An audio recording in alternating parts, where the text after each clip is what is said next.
Ngayon naman pag-uusapan natin ang second law of radical. At ang second law of radical ay given by nth root of a b. To simplify the second law of radical, paghihiwalayin lang natin ang AB gamit ang multiplication operation. Pero the same index pa din siya. Kaya, nth root of A times nth root of B. Yan. Kung mapapansin natin ha, the same index, pinaghiwalay lang natin gamit ang multiplication operation. Ngayon, para mas maintindihan ninyo, magkaroon tayo ng example. Yung example number 1 natin ay subukan natin i-simplify ang square root of 20. Square root of 20 is not a perfect square. So, ang gagawin natin, mag-iisip kayo ng dalawang factors ng 20 na kung saan yung isa ay perfect square. Dalawa ha. So, maraming factors ang 20. 4 and 5, 2 and 10, and 1 and 20. So, among dito sa 3 sets of factors, alin kaya dito yung may perfect ang isa na factor? So, itong 4 and 5. Ano? Ilagay natin siya. So, square root of 20 is the same as the square root of 4 times 5. Paghihiwalayin nyo lang siya, guys. So, square root of 4 times square root of 5. Since ang square root of 4 ay perfect square, pwede natin siyang maalis sa radical symbol.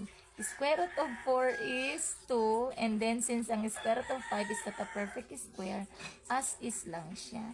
Kaya the simplest form of square root of 20 is 2 square root of 5. Okay, ngayon, magbibigay pa ako ng isa pang example para mas maintindihan ninyo. Para sa ating second example, sige, let us simplify this one.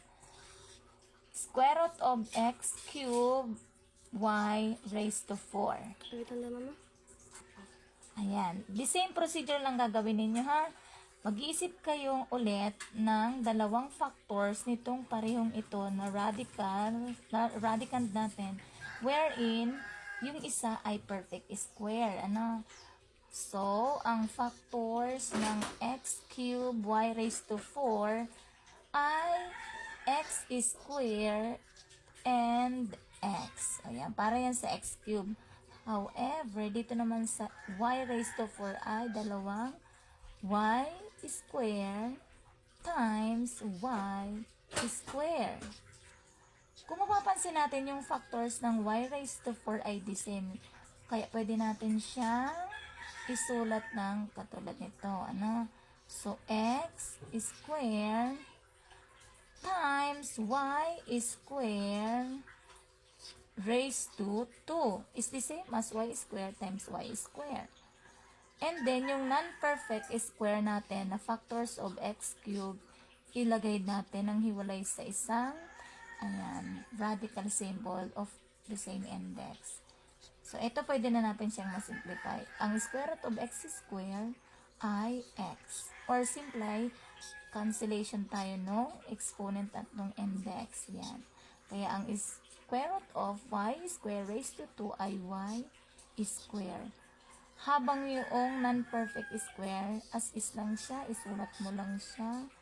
Therefore, the simplest form of square root of x cubed y raised to 4x is x y square square root of x. Sige, isa pa. Para mas maintindihan. What if hindi na square root? What if ang isisimplify ninyo ay cube root naman ng 81?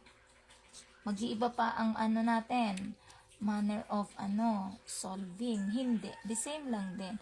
Mag-iisip kayo ng mga factors na 81 na kung saan yung isa ay perfect cube at yung isa ay syempre hindi. Ano-ano yung factors na yun? Marami bang factors? Wala. Dalawa. Isang. So, si 27 and 3. 27 times 3 is 81. So, why 27 and 3? Kasi si 27 is a perfect cube. Yan, sige. Ganito siya. Bakit ko siya nasabing perfect cube?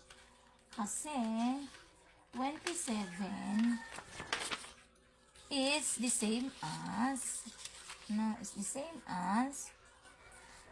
cube root of 3 raised to 3.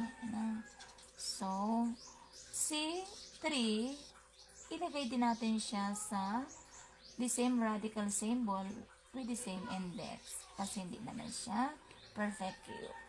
Now, isimplify na natin. Cube root of 3 raised to 3, of course, is 3. While 3 is not a perfect cube. Kaya si cube root of 3, isusulat lang din natin.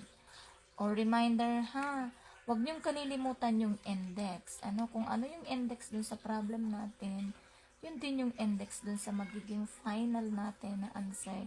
Kung yung ating radicand ay hindi perfect and truth.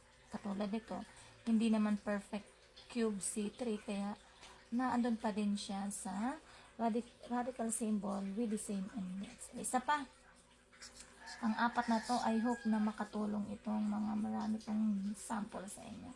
What if ito naman, cube root of 3a raised to 4b. Pwede ba natin siyang masimplify? Of course. Since si 3 has no factors na kung saan ay perfect cube. While A, meron siya and B ay wala. So, ipa-factor natin yung mga radicand na pwedeng i-factor where in yung one factor is a perfect and truth. Kaya itong 3, hayaan lang natin siya. While A raised to 4, ang factors niya ay A cube, na-forget ko yung index, times A times B. Eto na. Lahat ng may perfect cube, ilagay natin sa isang perfect or sa isang radical expression with index 3. So, ito yan. Cube root of A cube times lahat ng hindi perfect factors or perfect cube, pag samasamahin natin doon sa isa. So, yung hindi ay cube root of 3A and B. Ito yun. 3AB. To simplify, ang cube root of A cube is A. Lahat ng ito, isusulat na lang natin siya. So, we have cube root of 3AB. And radical expression using the second law of radical.